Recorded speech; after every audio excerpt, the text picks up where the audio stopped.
Good morning বন্ধুরা, welcome back to a new blog. কেমন আছো তোমরা সবাই? আশা করি সকলে খুব ভালো আছো, সুস্থ আছো। আমরাও খুব ভালো আছি।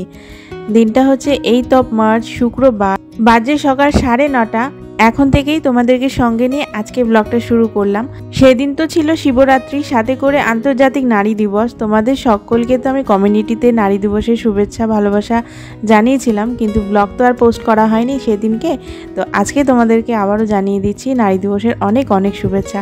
নারীরা চাইলে পারে না এমন কোনো কাজ নেই। তারা যেমন মা দুর্গা রূপে দশভুজা হয়ে সব দিক সামলাতে পারে, সেরকমভাবে প্রয়োজন পড়লে কিন্তু মা কালীর রূপ ধারণ করে ধ্বংসলীলাও চালাতে পারে। তো নারীরা পারে না এমন কোনো কাজ নেই, তারা চাইলে সব কিছুই করতে পারে। আগের দিন রোদ ওঠেনি দেখে বেশ কিছু জামা কাপড় কেচে ধুয়ে দিয়েছিলাম, সেগুলো কিছুই শুকায়নি। তো সেগুলো আবার সকালবেলা মেলে দিলাম, দিয়ে একটুখানি চা খেলাম। হাজব্যান্ডও বসেছিল। তারপর সাবুটা ভিজিয়ে রেখে এইখানে দেখো বোন এবার পুজোর জোগাড় করতে চলে এসেছে। অ্যাকচুয়ালি তোমাদেরকে আগের দিন কমিউনিটি পোস্টে আমি জানিয়েছিলাম যে আমার শরীরটা ভীষণ খারাপ হয়ে গেছিলো সমজম করার পর, কারণ সারাদিন পর ওই একবারই ভাত খেয়েছিলাম, মানে সেদ্ধ ভাত আর কি। তো ওটাই তো সমজম। তো ওই সেদ্ধ ভাত খাওয়ার পরে না শরীরটা ভীষণ খারাপ করেছিল। তো বোন বললো কি তুই পুরোপুরিভাবে রেস্টেই থাক, আর রান্নাবান্নাও সেরকম কিছু করতে হবে না। হাজব্যান্ড বললো শুধু একটু ভাত করে দিও, আমি মা দই ভাত খেয়ে নেবো। আমাদের বাড়িতে কিন্তু এই গরম পড়লে প্রচণ্ড দই ভাত খাওয়ার একটা ব্যাপার আছে, মানে সেরকম কিছু রান্নাবান্না করতে হয় না। তো সেই মতনই দই ভাত ওরা খেয়ে নেবে আর কি। আমার রান্না করতে হয়নি, আমি বসে বসে ভিডিওটা এডিট করেছিলাম, যেটা শুক্রবার তোমাদের সাথে শেয়ার করেছি। তো আমি এডিটিং করছিলাম, তো বোন বলে আমি পুজোর জোগাড়টা করছি, তুই জাস্ট পরে যাস, গিয়ে বাবার মাথায় জল দিয়ে যে পাঁচালিটা পড়িস ওটা পড়িস। তো সেই মতনই দেখো ঠাকুর ঘরে এসে আর কি আগে দুধ, গঙ্গা জল, ঘি, মধু, তারপরে তিল এইসব দিয়ে একটা বড় ক্যানের মধ্যে একবারে রেডি করে নিল। ঘরের ঠাকুরকেও দেওয়া হবে, সাথে করে আমরা মন্দিরেও যাব, সেখানেও নিয়ে যাওয়া হবে। তো সেই জন্য একবারে আর কি রেডি করে নিয়ে একটা ছোট তামার ঘটে ঢেলে রাখলো আর কি ঘরের ঠাকুরকে দেওয়ার জন্য। দিয়ে তারপর আমার গোল্লাকে স্নান টান করিয়ে একদম সুন্দর বস্ত্র পরিয়ে রেডি করে দেবে। আর যখন যেই অকেশান থাকে সেই অকেশান অনুযায়ী যেটা ইম্পর্টেন্ট জিনিস আর কি, ফল বলো কি ফুল বলো, সেই সব জিনিসের দাম তো বেড়েই যায়। তো আকন্দ ফুলের মালা প্রচুর দাম। তো হাজব্যান্ড দুটো মালা নিয়ে এসেছে ঘরের ঠাকুরকে দেওয়ার জন্য। তো আমরা দুই বোন বাবার মাথায় দুটো মালা কি করে দেবো, মানে আমার তো আবার শিব পার্বতীর একটা মূর্তি রয়েছে, তোমরা দেখেছো। তো সেই মূর্তিটাতেও আর কি দিতে হবে। তো বোন বললো যে ঠিক আছে, একটা মালাকেই কেটে দুভাগ করি, তুই একটা দিবি আমি একটা দেবো। তো ওইভাবে আর কি ও কেটে সুন্দর করে একটা মালা আর কি রেডি করে নিল। আর এই যে দেখো ফুলগুলো, এগুলো সব মা পাঠিয়েছে সকালবেলা, হাজব্যান্ড গিয়ে মানে বাড়ি থেকে আর কি নিয়ে এসেছে। তো এই যে ফুলগুলো, গাঁদা ফুলগুলো তোমাদেরকে দেখিয়েছিলাম না, বাবা গাছ বুনেছে। তো এখনও জানো তো ফুল হয়ে যাচ্ছে, গরম তো প্রায় পড়তেই চললো। তো এখনও মানে মোটামুটি ভালোই ফুল হচ্ছে। তো মা সব এগুলো গুছিয়ে বেলপাতা, ফুল, তারপরে মার গাছে নীলকণ্ঠ, আরও অনেক ফুল টুল আর কি দিয়ে পাঠিয়ে দিয়েছিল। তারপরে আমি স্নান টান সেরে এইখানে দেখো এবার বাবাকে পুজো করতে চলে এসেছি। তো বাবার মাথায় দুধ, গঙ্গার জল ঢেলে আকন্দ ফুলের মালা দিয়ে, ফুল বেলপাতা দিয়ে সুন্দর করে পুজো করে নিলাম। আর আমার যে শিব পার্বতী আর কোলে গণেশের যে মূর্তিটা রয়েছে, সেই মূর্তিটাতে একটা আকন্দ ফুলের মালা পরিয়ে দিলাম, দিয়ে ধূপ আর প্রদীপ দিয়ে আরতি করে নিয়ে এইবারে আমি একটা পাঁচালি পড়ি। ওই যে পঞ্জিকার পিছন দিকে দেখবে একটা শিবরাত্রির ব্রত বলে একটা লেখা থাকে, তো ওই ব্রতটা আমার মাকে দেখতাম বরাবর পড়তে। তো সেটাই আমি পড়ার চেষ্টা করি, যবে থেকে আর কি শিবরাত্রির ব্রত করি। তো সেটাই পড়ছি, আর বোনকে বললাম তুই এসে বস। একদিন ব্যাট শিকার করতে গিয়ে অনেক পশু পক্ষী মেরে সন্ধ্যাখনি আসতেই বাড়ি থেকে রওনা হলো। কিছুটা এগোতেই রাত্রি হয়ে গেল, মারা যায়, তার ওপর আমার কোনো অধিকার থাকে না। তারপর থেকে এই ব্রতের কথা চারিদিকে প্রচার হলো।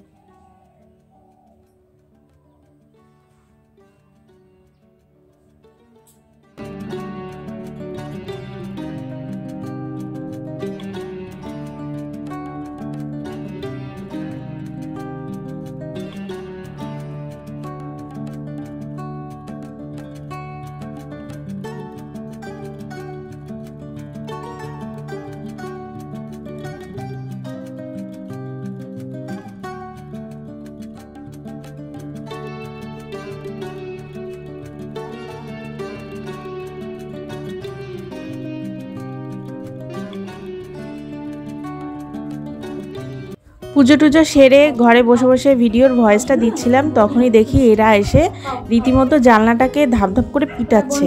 মানে আগের দিন যেহেতু বিস্কুট খেয়েছে, তো ওদের মানে একটা আইডিয়া হয়ে গেছে যে এখানে এসে জানলাটা পিটালে এরা বিস্কুট দেবে। তো আমি যেহেতু শিবের উপোস করেছি আর উপোস করে উঠে কিছু খাইও নি, যেহেতু রাতে আর কি পুজো দিতে যাব, তো সেই মতন আর কি কি করবো, মানে ওরাও এসছে আর বিস্কুটের কৌটো নিয়ে এসে ওদেরকে দিলাম। আর এই যে হনুমানটা দেখছো, ও আবার প্রেগনেন্ট ছিল। তো এত মায়া লাগে না, কি বলবো, মানে জাস্ট আর কিছু বলার নেই। খুব কষ্ট হয় ওদেরকে দেখলে পরে, মনে তো হয় ওদের পেট ভরে খাওয়াই, কিন্তু সবসময় তো আর সাধ্যে সেটা হয়ে ওঠে না। যদি ভগবান মানে মুখ তুলে চান, যদি কোনোদিনও আমি সেরকমভাবে নিজের একটা জায়গা করতে পারি, অবশ্যই ওদের জন্য কিছু করার ভীষণভাবে ইচ্ছা রয়েছে। দেখো কিভাবে খাচ্ছে ওরা, এই অল্পতেই সন্তুষ্ট। 2টো করে বিস্কুট দিয়েছি, ওতেই ওরা যে কতটা খুশি হয়েছে কি বলবো তোমাদেরকে। তো দেখো কিভাবে খাচ্ছে। আর এই পুচকি দুটো তো খুব কিউট, খুব কিউট, এত কিউট না কি বলবো। আর এই মা হনুমানটার না বেশি খিদে পেয়েছিল, যার জন্য না বাচ্চাদেরকে মারছে। মানে বিস্কুট দিচ্ছি তো বাচ্চাগুলোকে বিস্কুট দিচ্ছি, ও সেটা পছন্দ না, ও বলছে যে ওকেই বিস্কুট দেওয়া। তো ওকে একটু বেশি করে দিয়ে বাচ্চাগুলোকে একটু অল্প দিলাম, দিয়ে মানে খাইয়ে দাইয়ে তারপর ওরা চলে গেল। তারপর আমি বসলাম আবার ভিডিওর ভয়েস দিতে।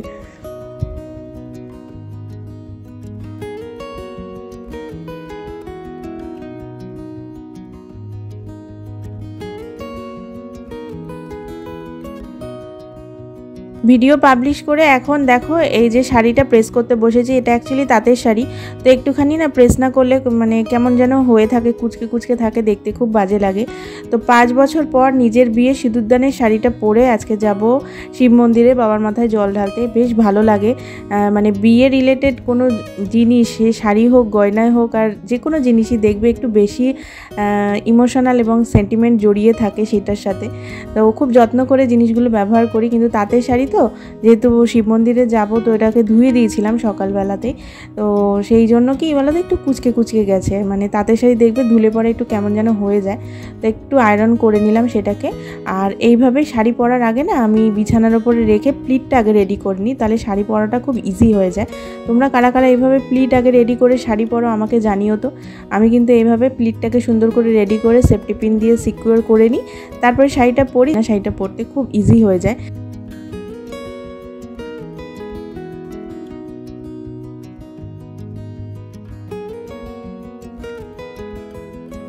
শাড়িটা রেডি করে রেখে নিচে আসলাম আলতা পরতে। তো আলতা পরতে আমি ভীষণ ভালোবাসি, কিন্তু কি বলো তো, আমি এখনও অবধি সেরকম কোনো একটা ভালো ব্র্যান্ড পেলাম না যেই ব্র্যান্ডের আলতাটা একটু আমার পছন্দসই হবে।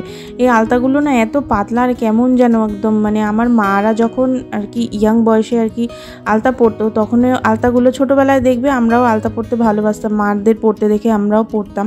তো তখনের আলতাগুলো আমার এখনও মনে আছে, খুব সুন্দর ছিল। কিন্তু এখনের আলতাগুলো একদম বাদ, একবার পা ধুলে আলতার এই যে কালার যেটুকু হয়েছে সেটুকুও চলে যাবে, একদম বেশি দিন স্টে করে না, ভালো লাগে না। তোমাদের সন্ধানে যদি ভালো কোনো আলতা থেকে থাকে আমাকে কিন্তু কমেন্ট করে একটু জানিও, তো আমিও সেই ব্র্যান্ডটা আর কি কিনবো। আমার আলতা পরতে খুব ভালো লাগে, কিন্তু এই যে কালারটা এরকম বাজে দেখে না পরতে পারি না, মানে ইচ্ছা হয় না আর পরতে। কিন্তু একটু অকেশনের দিন একটু না পরলেও ভালো লাগে না, মানে পুজো পার্বণের দিন একটু আলতা না পরলে বউ মানুষ একটু কেমন যেন লাগে, ভালো লাগে না। তো যাই হোক, এবার দেখো ওপরে এসে বনুকে শাড়ি ঠাড়ি পরিয়ে সুন্দর করে ওকে রেডি করে দিলাম। ও একটু সাজতে গুজতে ভালোবাসে, কিন্তু সাজতে সেরকমভাবে পারে না। তা আমি ওর ভরসা, তোমরা বললে হয়তো বিশ্বাস করবে না।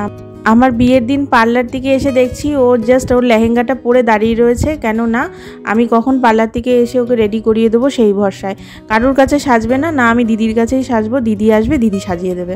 তো এখন অবধি ঠিক সেরকমই, মানে আমি যতক্ষণ সাজিয়ে না দেবো ও অপেক্ষাই করবে, একা একা সাজতে এখনও পারে না। আর ওর কারোর সাজানো পোষায়ও না আমি না সাজালে পরে। তো ওকে সাজালাম আগে, যেখানেই যাই যেখানেই আর কি নিমন্ত্রণ থাকুক না কেন, আগে ওকে রেডি করি, তারপরে আমি রেডি হতে বসি। তো ওকে রেডি করে দিয়ে এখন দেখো আমি নিজে রেডি হয়ে নিলাম। আর যে লকেটটা তোমরা প্রথমে দেখলে, ওটা আমার বড়দি আমাকে গিফট করেছে, বেনারস গেছিল ঘুরতে, তো বড়দি আর কি বেনারস থেকে এনে দিয়েছে। তো বেশ সুন্দর হয়েছে, মানে মা দুর্গার আর কি মূর্তি আর কি মানে খোদাই করা পেন্ডেন্টটাতে, খুব সুন্দর, কানেরটাও ঠিক সেরকম, খুব ভালো লাগছিল। তারপরে সুন্দর করে একটুখানি রেডি হয়ে নিলাম, পুজো দিতে যাবো। আর শিবরাত্রির দিন একটু সুন্দর করে সাজলে পরে বেশ ভালোই লাগে। 5 বছর হয়ে গেছে, পুরনো তো প্রায় হতেই চলেছি, তো সাজুগুজু করলে একটু নতুন বউ ফিলিংস হয় এই আর কি। যাই হোক, আমি ফুল রেডি হয়ে এবার ঠাকুর ঘরে আসলাম আর কি। মন্দিরে যা যা নিয়ে যাব সমস্ত কিছু ব্যাগের মধ্যে ভরে সব গুছিয়ে নিয়ে যাচ্ছি, যাতে করে ওখানে গিয়ে কোনো অসুবিধা না হয়। আর হাজবেন্ড গেছে আর কি ঠাকুরের জন্য মালা, মিষ্টি, ধূপ আর মোমবাতি এইসবগুলো আনতে। তো আসলে পরেই আর কি বেরিয়ে যাব। ক্যানের মধ্যে দুধ গঙ্গা জল গুছিয়ে নিয়েছি, যাতে করে নিয়ে যেতে কোনো অসুবিধা না হয়।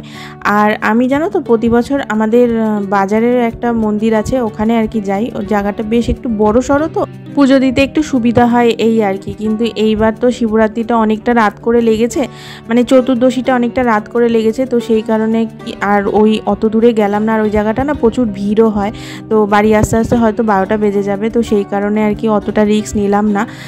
বাড়ির সামনে আমাদের যে শিব মন্দিরটা আছে, মানে আমার বাড়ির উল্টো দিকে পুকুরের পাড়ে আর কি, তোমাদেরকে দেখাই না, তো ওই শিব মন্দিরেই আর কি এসেছি। কিন্তু শিব মন্দিরটা এত সুন্দর করে সাজিয়েছেন, দেখে খুব ভালো লাগলো। তো শিব মন্দিরে এসে দেখলাম মানে মোটামুটি একটু ভিড় আছে, কিন্তু বেশিক্ষণ দাঁড়াতে হয়নি, হয়তো 15-20 মিনিট মতন একটু দাঁড়িয়েছিলাম, তার মধ্যেই আর কি সমস্তটা কমপ্লিট হয়ে গেছিলো। তো এখানে দেখো মানে সুন্দর করে সাজিয়েছে, তোমাদেরকে সেটা একটুখানি ঘুরিয়ে দেখাচ্ছি। শিব মন্দিরটা খুব একটা বড় না, কিন্তু জায়গাটা বেশ বড়, আর একটা বড় বটগাছ আছে। আর বটগাছটা দেখে তোমরা বুঝতেই পারছো, লাইট দিয়ে এত সুন্দর করে সাজিয়েছে না, কালারফুল লাইটগুলো দেওয়াতে আরও বেশি সুন্দর লাগছে।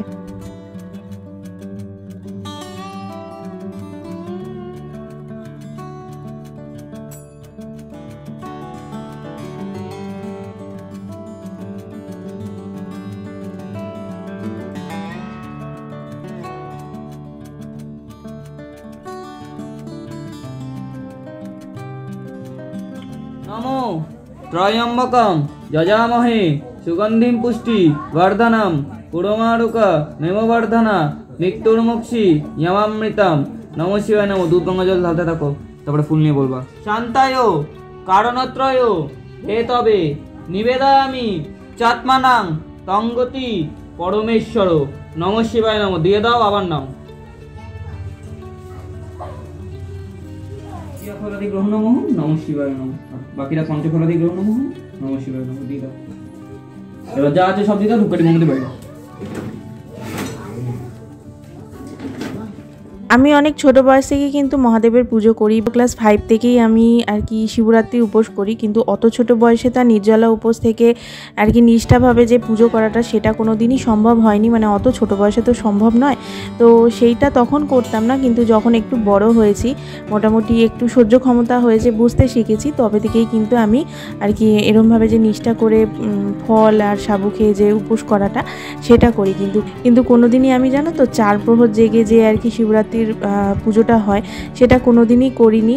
আর মন্দিরে গিয়ে যে পুজো দেওয়া, সেটা বিয়ের আগে আর কি ছাড়তো না, যেতে দিত না, কারণ আমাদের বাড়ির সামনে তো মন্দির ছিল না, শিব মন্দির।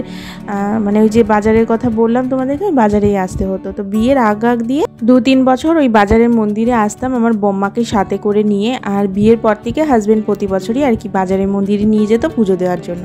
আমি মনে করি ভক্তি ভরে ভগবানকে ডাকলে ভগবান সব ভক্তরই আর কি কথা শোনেন, সাড়া দেন। ভক্তিটাই হচ্ছে আসল। কতটা তুমি তার জন্য নির্জলা উপবাস করলে কি 4 প্রহর পুজো দিলে, নিজেকে কষ্ট দিয়ে উপোস করলে, সেইগুলো ম্যাটার করে না। আসল ম্যাটারটা করে হচ্ছে ভক্তিটা। তো ভক্তি ভরে ভগবানকে ডাকলে ভগবান ঠিক সাড়া দেন।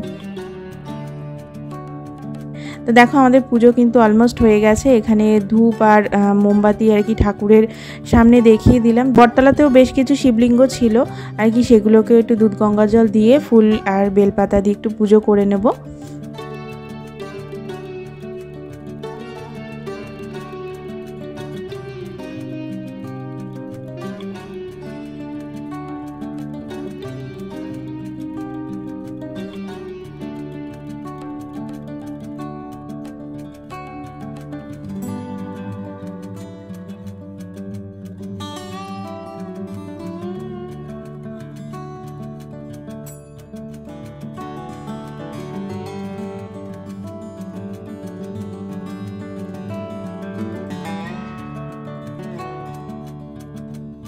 মন্দির থেকে বাড়ি চলে এসেছি আর তোমাদেরকে চরণামৃত আর প্রসাদ দর্শন করে দিলাম।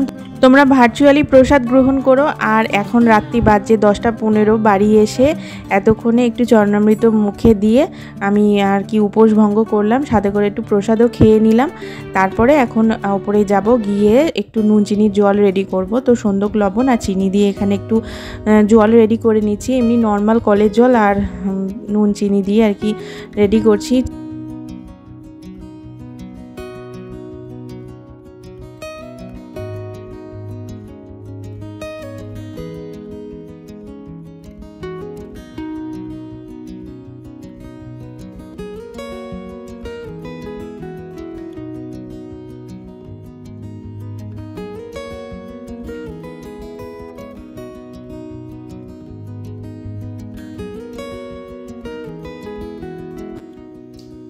সারাদিন পর এই এখন প্রসাদ নিয়ে বসলাম। হাজবেন্ড আর মাকে রুটি আর বেগুন ভাজা করে দিলাম। সকালবেলা তো ফাঁকি মেরে চলেছে, কিন্তু রাত্রিবেলা তার ফাঁকি দিয়ে চলবে না। শুক্রবার বা শনিবার না হলে হয়ে যেত। আজকে যেহেতু শুক্রবার নিরামিষ, বাইরে থেকে রুটিও আনানো যাবে না, বাইরে থেকে কোনো খাবারও আনানো যাবে না।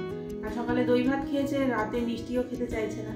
তো হাজবেন্ড বললো বেগুন ভেজে দাও, ওই দিয়ে হয়ে যাবে। তো ওই বেগুন ভাজা রুটি করলাম, করে ওদেরকে খাইয়ে দিয়ে এখন প্রসাদ নিয়ে বসলাম। আর এর আগে তো দেখলে নুন চিনি জল একটু করে নিলাম, ওই সন্দক লবণ আর একটুখানি চিনি দিয়ে পর থেকেই জল নিয়ে আর কি খেলাম। সারাদিন পর জল খেয়ে এটাই তৃপ্তি লাগছে। আর এই এখন প্রসাদ নিয়ে বসেছি। অল্প একটু সাবু মেখেছি, দেখেছি তো সকালে কতগুলো সাবু ভিজিয়েছিলাম, কিন্তু এত রাতে আর খেতে ইচ্ছা করছে না, তো রেখে দিলাম। কালকেও তো যতক্ষণ কি শিবরাত্রি না ছাড়বে, মানে চতুর্দশী না ছাড়বে, ততক্ষণ তো আর খাবো না, ওই সাবু ফল খেয়েই থাকবো। তো কালকে আর কি হয়ে যাবে, ওটা রাখা থাকবে, কালকে খেয়ে নেবো। আর এখন অল্প করে সাবু মাখলাম, বনু অল্প খাবে, আমি অল্প খাবো, একটু ফল প্রসাদ দিলাম। তো এইটা দিয়ে এখন রাতে ডিনারটা কমপ্লিট করবো এবং উপোসও ভাঙবো।